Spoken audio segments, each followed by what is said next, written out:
There's been a lot of discussion lately about Molinism, and a lot of folks don't know what that is. Um, it's spelled Molinism, and it's a popular view among certain philosophers that are Arminian in persuasion, in theological persuasion, and have used this to help them solve some problems that relate to the question of election and freedom.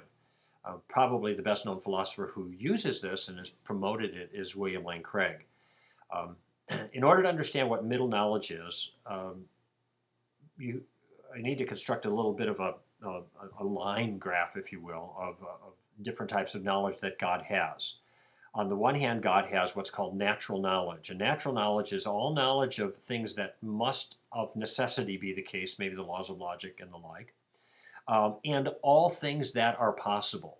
So the full range of possibilities of what might or could be the case theoretically in any given universe, these are all part of God's natural knowledge. That's everything that's possible, God's natural knowledge. He knows all the possibilities. He also knows all the actualities, all the things that actually are the case, all the facts of the world, all true propositions. That is the world that he ended up freely creating out of all the possibilities that he knew were the case. And that's called God's free knowledge. So you have on one end of the spectrum, you have God's natural knowledge, all possibilities. And on the other end of the spectrum, you have God's free knowledge, a much smaller set of the things that actually are true. Right in the middle, you have middle knowledge, according to some, the way some characterize this. And middle knowledge is a smaller set of what's possibly true, but a larger set of what's actually true. And this has to do with the possibilities of human free will.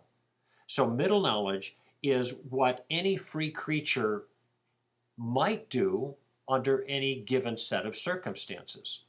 So it certainly is logically possible that Greg Koukl could receive Christ, or he may not receive Christ. That's the possibility. But it might turn out that because of who Greg Koukl is, there is no actual possibility, no matter what circumstances I would face, that I would ever freely choose Christ.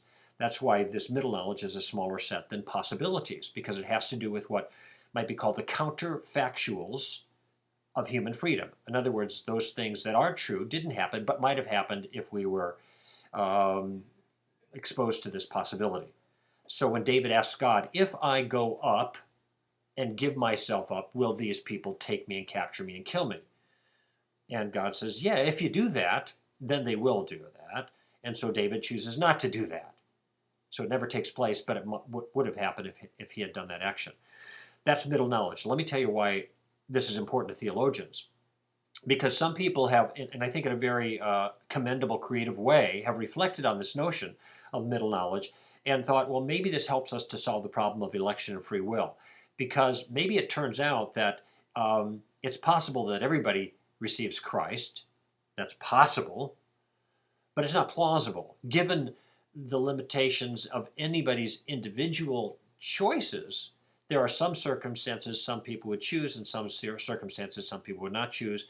And so what God does is he knows all of these possibilities, and what he does is he actualizes, he creates the world in which most people will choose to become Christians. And so this is how election is characterized. God elects that world in which most people will freely choose him. And so that's how the theological issues are kind of addressed by adopting a Molinistic view.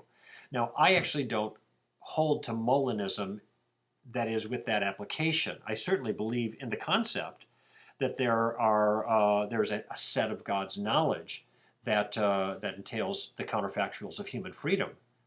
But classically, before Molina, who kind of authored this idea, middle knowledge was just subsumed under God's natural knowledge. So all people hold that kind of knowledge is possible. It just depends on where they put it in the line drawing, as it were. The important thing is that from my perspective, this doesn't solve any problems, because when the issue of election comes up in the Scripture, regardless of what side of the spectrum you adopt, whether it's Calvinistic or Arminian, the question of election has to do with individuals in the text, not with worlds. And on the view that Bill Craig has advanced, using Molinism to solve this problem, God is electing worlds. And if you're not sure about that, I actually checked with him directly and asked him if that's his view. He does not elect individuals on that view. He elects a world in which individuals make a libertarian free choice for or against him. And it doesn't strike me that this is the way the scripture characterizes the concept of election. Election is of individuals, however it is that you understand election to work out theologically. And since election is of individuals in the scripture, not of worlds, then Molinism and the theological work it is supposed to do for people doesn't appeal to me, because it doesn't solve any problems for me scripturally. I hold to the notion of middle knowledge, but I don't call it middle knowledge. I'm comfortable with subsuming that under natural knowledge, or you could put it on the graph as middle knowledge if you like. The real issue is not whether God has that knowledge, everybody agrees, but whether or not that serves any other theological function or solves any theological problems. I think not.